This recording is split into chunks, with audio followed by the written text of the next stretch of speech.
to another sparring breakdown. Today we are going against my buddy Jason, who's having his first pro fight in a couple months. I want to start off by showing off the stances, right? Since I do Muay Thai, I'm usually more squared off, and boxers are usually more bladed, and that's just more for movement.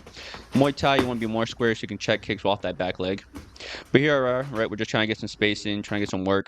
I wanted to throw a straight right to kind of see what he does. He's a taller fighter, and he has good eyes, so he leaned back. So what I decided to do was throw the same, expecting the same reaction, and then I anticipated a left hook, so I decided to roll under and counter with a left hook of myself. What I really did here was I tried to close the gap because, again, he's taller and he leans back a lot, so what ends up happening is it's hard to actually close the distance on these type of guys, and it actually landed. It didn't land as clean as I thought looking it back, but it was a good punch, right? Just good work. Here you are. I got a straight punch to the solar plex. I was trying to see what he does to defend the body punch, because if you guys watched the last sparring video, he would parry it with his lead hand, and he did it again. So I decided later on I'll try to go and work off of that, and you guys will see that with the sparring video. But here we are, right? Just kind of working. Again, Jason is training for his first pro fight. He's very good, very clean. Could see most of these punches coming, and he also lets me work knowing that I do Muay Thai. But here we are, slips. So guys, in boxing, slips are huge. In Muay Thai, you can slip, but you have to do it very minimally, and you have to always change it up because it's very dangerous to do it in Muay Thai. Here he hit me with a clean punch. I was working the high guard on this sparring session. If you guys watch my other videos, you always want to be working something, some type of defense, offense, a move, whatever it is. This one, I was trying to work the high guard. There were a couple times where I kind of got a little sloppy and put my hands down. But for the most time, I was working that high guard, and he was actually able to hit me with a lot of clean punches to the stomach, the body, the ribs. Here, I got a nice little slip. Again, you could slip, guys. It's just you have to be very minimal with the slips and be very careful. So if you guys watch this, I actually went for the body punch. I actually faked the body hook, but went to the head, and it landed. But Jason, anticipating that, actually was ready for a counter, put his head off center, and hit me with a straight right. And that just shows high boxing IQ. He knew that I was going to go for that punch, and once it landed, he was balanced enough to go ahead and actually hit me with a counter. But here we are, right? Just trying to get some spacing down. I'm just trying to keep the high guard. I'm not trying to throw anything risky. He's a taller fighter. And you'll see a lot of times with these more experienced boxers or strikers, they've tried to bait you. So you'll see that he puts his head out forward. And really what he's trying to do is trying to bait a jab or a hook or a straight so that he can slip and counter me. And I'm not one to really back up too much. I would rather just go and throw. It's just you can still throw a jab even though people are going ahead and trying to bait you out. You just got to be careful and keep your hands up. All right, so here we are just working the jab, getting our spacing down. Another beautiful slip. And on this one, he actually hit me with a beautiful liver punch, guys, right? This is, again, he baited it out, and I just kind of ran into it.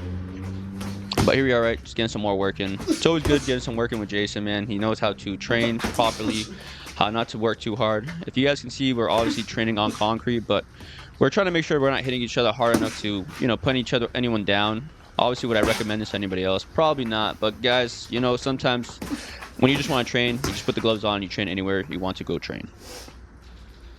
Here we are, just working, right? Trying to get our defense. Jason likes to throw a lot of feints out. For me, the best way to counter feints is just to throw something right down the middle. So if someone is trying to step in front of you and throw a feint, just throw a jab out there. Throw a nice, clean, fast jab.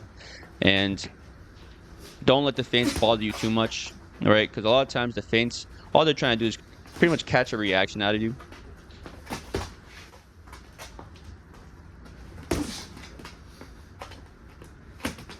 And that was pretty much the end of round one. Guys, here's my link tree. This is where you can pretty much contact me on all of my social medias if you guys want to do one-on-one coaching, book a coaching call, or you guys want to even buy one of my shirts, my Muay Fly shirts. For me, my favorite one's the gray one. All the links will be down below. I appreciate all the support. Let's get back into the second round. So here we are, right? Still keeping up the intensity. This one, I was trying to throw more output out. I noticed with Jason, he's very good at countering one punch and even two punches. So this one, I wanted to kind of just, change it up a little bit and throw more punches and bunches. Jason was kind of putting more of the pressure on me. But here we are, still flowing off each other. Jason actually had a beautiful defensive combination here, right? So he parried my jab. Then he actually put up his guard and rolled out for my cross hook. And he was even ready for my little jab at the end and ready for anything else afterwards. And he hit me with a counter. It was just a beautiful sequence there. I thought it was good just highlighting it because it shows that although offense and knockouts are huge, not being able to get touched and having your defense super sound honestly goes a further way.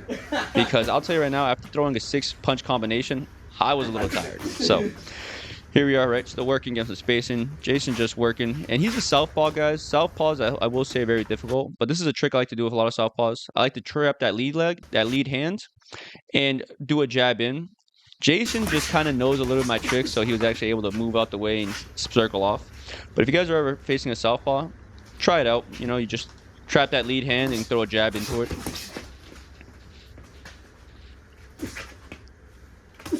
I will say one of the biggest differences that I do notice against going on against boxers is that their movement is so much more explosive and abrasive, and obviously that's just what you need to do in boxing, because in Muay Thai, every time you're making these explosive steps, you're taking away your legs that are one of your biggest weapons.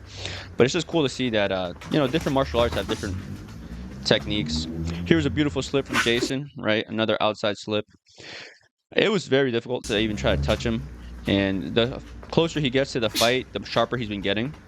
This one was actually sneaky. What he did was he actually threw a 1-1-2, but the difference was that he actually changed up the speed of his punch. You guys might not notice because it's on camera, but his 1-1 and then his 2 came maybe a second after. But here we are, right? Still getting some more work in.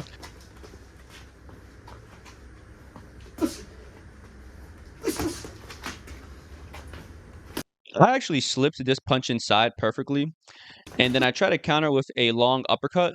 But again, Jason is a little bit taller. He has good eyes, and he was actually able to lean right out the way. And to me, I thought, you know, if I get a perfect slip and I'm looking inside and I even step in, there's no way it doesn't hit. It just shows that even though you do the right thing, it still might not work out in boxing. That's just how it goes, right? Future reference, I know that whenever I go against a taller fighter, I just got to start stepping in a little bit more on my combinations. All right, but here we are, just working. So when you're sparring, you usually want to be focusing on one aspect of your game or one attribute that you're trying to improve. For me, it looked like Jason was really working more of his defense and counter punching. So that's why a lot of these slips and a lot of these punches never touched him. And I think he did a great job at it. Although this is not Muay Thai, I will say, guys, I have tried getting Jason to do Muay Thai and just to do a little sparring videos, but he doesn't want to get kicked. And honestly, he has a fight coming up, so it wouldn't even make any sense because he could potentially get hurt for a pro fight. But here you are, guys, another beautiful combination. I actually slipped outside, which is what you're supposed to do. I tried to throw that long uppercut again, but Jason hit me with a beautiful, beautiful check hook, man. And, you know, I was kind of laughing about it after because I was like, wow, man, I feel like I did everything right there and still got hit. Either way, guys, if you guys watch this far, make sure you guys like, comment, subscribe, and I'll see you guys on the next video. Appreciate all the support.